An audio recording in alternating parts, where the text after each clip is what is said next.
विद्यार्थी के लिए भी और एक शिक्षक के लिए भी।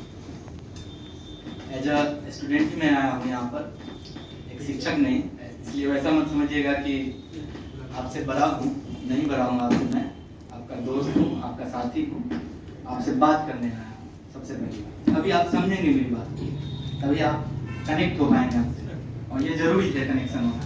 और कनेक्शन के लिए ये भी जरूरी है कि आप हमें ये समझें कि आपका मैं मित्र ही हूँ, आपसे न बड़ा हूँ न आपसे छोटा हूँ। दोनों बातें, छोटा समझ भी सकते हैं, बड़ा नहीं समझते। पहले इस पर बात करें। शिक्षक दिवस के बारे में सर ने बहुत बड़ी बड़ी बातें कही जो सच में मतलब मैं ही नहीं जानता था। इससे पहले सर थे, उन्होंने जो बताया मुझे नहीं पता थी, बहुत सारी कहानियाँ नहीं जानता, मैंने नहीं पढ़ा। सर ने एक चिंतन वाली बात कही जो आत्मआकलन करना होता है, उसको इंग्लिश में इंट्रोस्पेक्शन कहते हैं। वो हमारे वेस्टर्न कल्चर में बहुत ज़्यादा मतलब फैली हुई बात है, वो आप कह सकते हैं। सभी लोग ऐसा करते हैं। हम लोग लगभग 7th क्लास से, मैं पर्सनली चिंतन मनन जो कहते हैं इसको, वो करता आया, और ये करना चाहिए आप सभी को। क्या है कि आप अगर जो दिन भर किए हैं और आपको पता ही नहीं है कि आपने कितना अच्छा किया है या फिर कितना बुरा किया है, then you are not a good student। मतलब आप स्टूडेंट भी नहीं कहलाए लायक है। पहली बात तो आप ये समझें, क्योंकि आत्म आकलन अगर आप नहीं कर पा रहे हैं, क्योंकि आप ही को पता है कि आपको करना क्या था, what was your target and what you have achieved. आपने क्या अचीव किया है? टारगेट था 100% करने का, you have achieved just 30%, then you are not a good student. ये हम लोगों को सोचना पड़ेगा, ये समझना भी पड़ेगा। लेकिन अगर आपका टारगेट था 10% और आपने 20% से ऊपर कवर कर लिया है, then you are over achiever. ये भी जरूरत नहीं, ये भी नहीं करना हम लोग। जितनी टारगेट आप बनाते हैं, और वो टारगेट आप ही डिसाइड कर पाएंगे कितना आपको बनाना है। सर ने जैसे कहा कि एक टाइम आप बनाएं, जैसे सुबह में आप बनाते हैं। मैं जनरली क्या करता था, रात को सोते वक्त ही या आत्मचिंतन करने के बाद, क्योंकि उस समय क्या होता है कि आप फ्री होते हैं, आपको समझ होती है कि आप कहाँ फेल कर गए हैं। तो जहाँ फेल कर गए हैं वहीं से आपको पता होता है, वहीं से कि आप टारगेट अगला किस लेवल का बना सकते हैं। जैसे आपको पता है कि आपको 5 टॉपिक पढ़ने थे, just take it as an example, और 5 टॉपिक पढ़ने तो आप 4 ही कर पाए, तो आप समझ पाए कि 4 मैंने किए और वो 4 मैंने पूरा दिन दिया, पढ़ करके ही दिया, उसके बावजूद ही 4 हुआ। इसका मतलब आपकी कैपेसिटी 4 ही थी, उससे ज्यादा नहीं थी। ये आपको समझना पड़ेगा। अगर आपकी कैपेसिटी 4 ही है तो अगले दिन का आकलन, अगले दिन का प्लानिंग अगर आप करना चाहते हैं तो आप 4 का ही रखें। जरूरी नहीं है कि आप 5 करें, जरूरी नहीं है कि आप एक साल में ही IAS, IPS, SDM, DSP बन जाएं, ये जरूरी नहीं है। लेकिन अगर आपके अंदर पोटेंशियल है कि एक साल में बन सकते हैं, देन यू कैन बिकम। कोई भी बन सकता है। कभी कभी मुझे लगता है कि अगर मैं बन सकता हूँ, I am the youngest SDM of Bihar, मैं यंगेस्ट SDM चुना गया। मैंने सोचा नहीं था कि मैं यंगेस्ट बन जाऊंगा। मेरा IIT BHU में ग्रेजुएशन हो रहा था, ग्रेजुएशन कंप्लीट हुआ और इसका फॉर्म आ गया उसी टाइम में, 2018 के जुलाई में इसका फॉर्म आया। मैंने इसको फॉर्म को भरा, उसके बाद मुझे पता नहीं था, मैं UPSC की तैयारी करना चाहता था। मेरा प्लान बी था। प्लान बी पे हम लोग बात करेंगे, प्लान बी कितना इंपॉर्टेंट और कितना जरूरी है। लेकिन प्लान ए के हिसाब से मेरा प्लानिंग था कि मैं UPSC करूं और एक एज एन IAS ऑफिसर मैं उभर करके निकलूं यहाँ से। लेकिन जैसे ही इसका नोटिफिकेशन आया तो मैंने सोचा कि चलो ठीक है, I should fill the form. मैंने फॉर्म फिल किया और इसका एग्जाम भी आपको दिसंबर में ही, 16 दिसंबर को या 15 दिसंबर को था 2018 में। तो और उसके बाद ये बिजी रख दिया हम लोगों को। जुलाई में फिर इसका मेंस, और उसी जून में आपका प्रीलिम्स था UPSC का, जो मैं अच्छे से नहीं कर पाया, टाइम नहीं दे पाया एक्चुअली। तो जब ये हुआ उस वजह से मैं पूरी तरह से तैयार नहीं हो पाया UPSC के लिए, लेकिन मैं BPSC में लगा था। फिर मुझे लगा कि शायद मुझे प्लान बी के लिए ही चुना गया है अभी फिलहाल, और मैं इसी को करना चाहिए मुझे, और मैंने शुरू कर दिया उसके बारे में अच्छे से प्रिपरेशन। और फाइनली आई एम सिलेक्टेड और आपके बीच यहाँ खड़ा हूँ। ज़्यादा डिस्टेंस नहीं होगा हम दोनों के बीच में, मुश्किल से 1 मीटर भी नहीं होगा, बहुत ज़्यादा बोल दिया 1 मीटर। उतनी ही दूरी है और वही दूरी आपको तय करनी है। आपको उस पार से इस पार आना है, कल यहाँ बैठ करके और यहाँ खड़े होकर के आपको इसी तरह स्पीच देना है और आपको बताना है। और यही लड़ाई है सर, यही लड़ाई हम दोनों को या फिर सबको लड़नी होती है। मुझे भी ये लड़ाई लड़नी है, अभी भी लड़नी है। मुझे भी ये लड़नी है कि एज एन SDM से मैं IAS बनूं।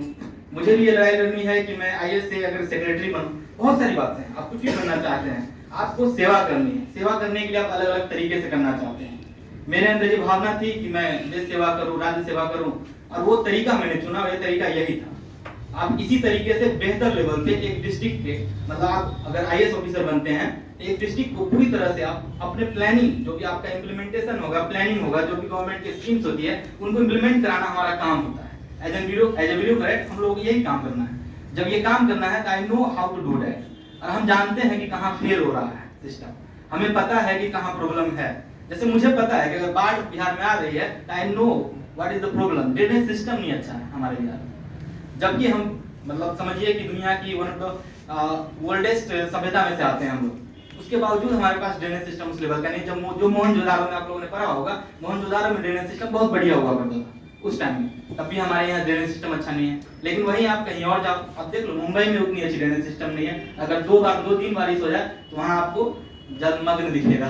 मतलब जलमग्न मैं हंसी इसलिए रहा हूँ कि थोड़ी देर पहले सर ने कविता सुनाई थी, वो जलमग्न करके मतलब उसका शिक्षक टॉपिक था, तो इसलिए मैं हंसी आ गई मुझे। लेकिन ये समझिए आप कि पॉइंट यही है हमारा कि आपको पता है, जैसे मैं जानता हूँ एज ए पुअर स्टूडेंट, मैं जानता हूँ पुअर इन सेंस की एकेडमिकली पुअर नहीं, कि मैं आर्थिक रूप से मैं पुअर स्टूडेंट, मैं जानता हूँ कि मैंने गरीबी देखी है। मैंने ये देखा है कि मेरे घर के बाहर नोटिस लगाया गया था कि आपके घर की नीलामी 10 दिन में हो जाएगी अगर आप 2 दिन के अंदर पैसे नहीं दोगे।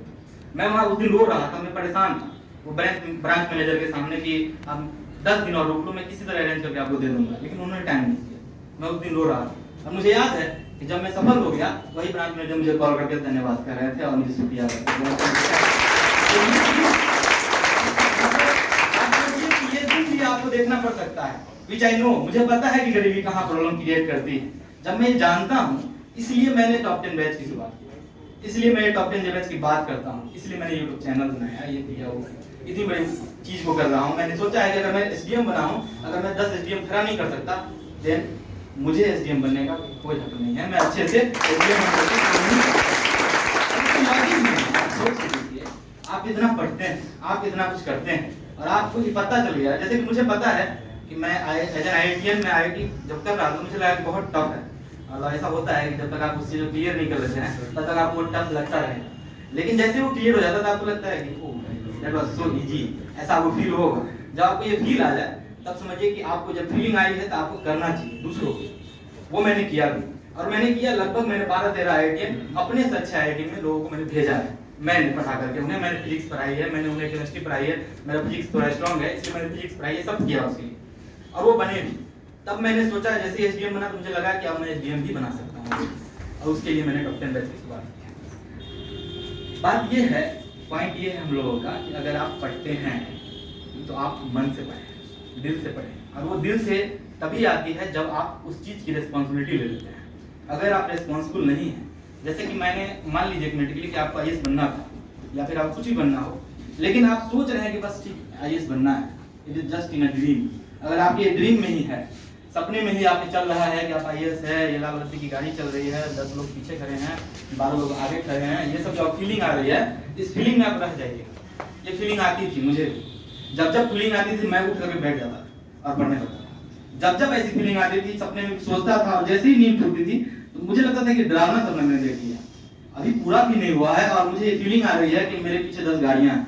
ये मुझे फीलिंग आती है। आज जो कि है, आज लगता कि खड़ा होता हूँ तो कहीं 10 लोग और आ जाते हैं पीछे खड़े होने के लिए, वो अलग बात है। लेकिन उस दिन मुझे ऐसा लगता था, तो मुझे लगता था कितनी बुरी बात है मेरे लिए।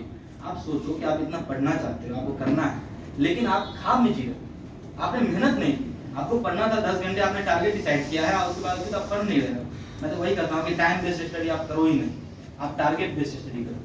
टारगेट बेस्ड स्टडी का यही मतलब होता है कि आपने जो भी टारगेट बनाया हो, व्हिचएवर मतलब आपका व्हाटएवर योर टारगेट इज, आपको उसको फुलफिल करना ही है, तभी सोना है, तभी खाना है, तभी कुछ और करना है, ये करना होगा। अगर आप टारगेट बेस्ड बना कर करते हो, जैसे कि आपने 5 टॉपिक डिसाइड किया और 5 आपको करने हैं, तो 4 हो गए हैं, उसके बाद 5वां टॉपिक कोई आ गया घर में तो आप बात नहीं करोगे।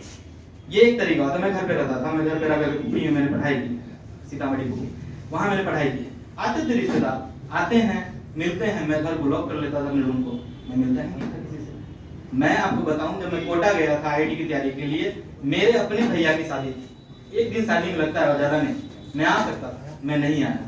क्यों नहीं आया? क्योंकि लय टूट जाता है। अगर आप किसी चीज की तैयारी कर रहे हैं और आप उसमें मग्न हैं, आप उसके लिए बहुत प्रेरित हैं, आपको पढ़ना है, आप बहुत मेहनती हैं, और आपको लग रहा है कि मजा आ रहा है, जब ये फीलिंग आ रही है आपको कि मजा आ रहा है, तो आपको उस रिदम को नहीं तोड़ना चाहिए, कभी नहीं तोड़ना चाहिए।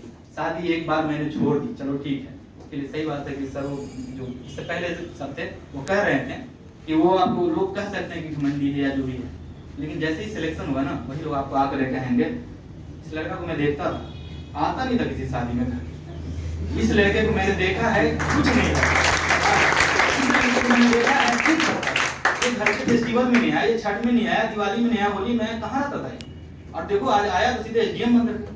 समझ रहे हो आप? आपको ये फीलिंग वो दिलाएंगे, वो खुद ही कहेंगे आकर के, क्योंकि ये है कि आपको जब आप बनते ना, एक्चुअली क्या है ना सर, अब जैसा जो रिलेशन लोगों का बन रहा है वो रिलेशन है ना लोगों का नहीं हो रहा है, मतलब मैन टू वीमेन और या वीमेन टू वीमेन रिलेशन नहीं है और ह्यूमन टू ह्यूमन नहीं है, रिलेशन बन रहा है पद का वो डिजिग्नेशन का, इसका रिलेशन है।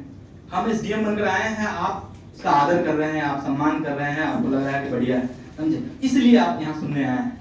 मैं तब भी फेसबुक पर लिखता था, मैं तब भी फेसबुक पर या फिर व्हाट्सएप पर या कहीं पर मैं लिखता था और कुछ डालता था तो कोई नहीं लाइक आता था, मुझे नहीं लगता कि 10 लाइक गिनना पड़ता मेरी कविता पर 10 लाइक आए हैं, आज मैं लिख देता हूँ 400-500 ऐसे ही आ जाते हैं 10-20 मिनट के अंदर, फिर मुझे लगता है कि पता नहीं ये लोग कहाँ थे तब जब लाइक नहीं कर रहे, आप ऐसा देख सकते हो, मतलब ये आपको मतलब समझना होगा सर, ये यही है, मैं यही समझा रहा हूँ कि जब आप इस चीज में आ गए तो आप रिस्पॉन्सिबिलिटी ले लो, जैसे ही आप रिस्पॉन्सिबिलिटी ले लोगे तो फिर आपके लिए ये काम आसान हो जाएगा, ये टफ नहीं लगेगा आपको। आप रिस्पॉन्सिबिलिटी ले लिए हैं कि आपको आईएएस ऑफिसर बनना है, आपने रिस्पॉन्सिबिलिटी लिया है कि आपको एसडीएम बनना है, आपको बीएस अधिकारी बनना है, अगर आपने रिस्पॉन्सिबिलिटी ले ली है सर आप कभी फेल नहीं कर सकते। आप मेरा बिलीव करो, मतलब मुझ पे आप ट्रस्ट करो, इतना ट्रस्ट कर ही सकते हो, मतलब एज अ दोस्त आप ट्रस्ट कर सकते हो मुझ पर कि आप कभी फेल नहीं होंगे।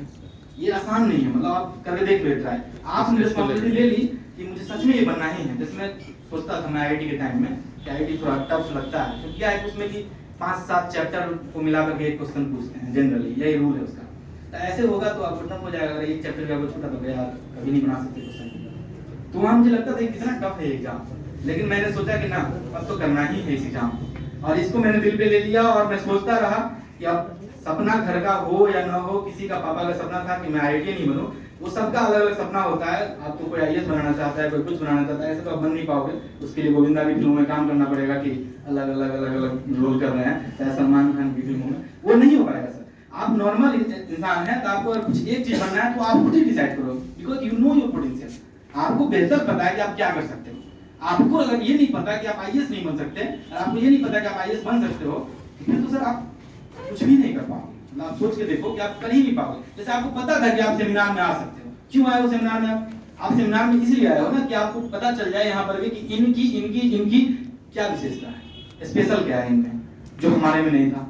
आप यही सोचोगे। अब ये आकलन करना भी, अब बैठ करके देखना, आप वो चेकलिस्ट बनाना, अब चेकलिस्ट में ये देखना कि आपके अंदर बहुत सारी ऐसी विशेषताएं होंगी जो हम लोगों में थी और आप में नहीं थी। ऐसा हो सकता है आप में वो विशेषताएं और भी हो ज्यादा जो हम लोगों में नहीं है अभी, हो सकता है वो हम सीखेंगे सर आपसे, और हमको अच्छा लगता है, हम आपसे बात करेंगे, हम लोगों से जुड़ते हैं, तो आई नो कि it's better to know about each other, ये अच्छा भी लगता है, फीलिंग है इसकी, अच्छी अपनी फीलिंग है। लेकिन सर आप सीखना नहीं चाहते, आप आए हो और आप आए एक कान से सुना दूसरे कान से निकाल दिया, कोई फायदा नहीं होगा सर, आपको कुछ भी फायदा नहीं होगा। आप घर जाओगे और आप आकलन करना कि आपके अंदर क्या कमी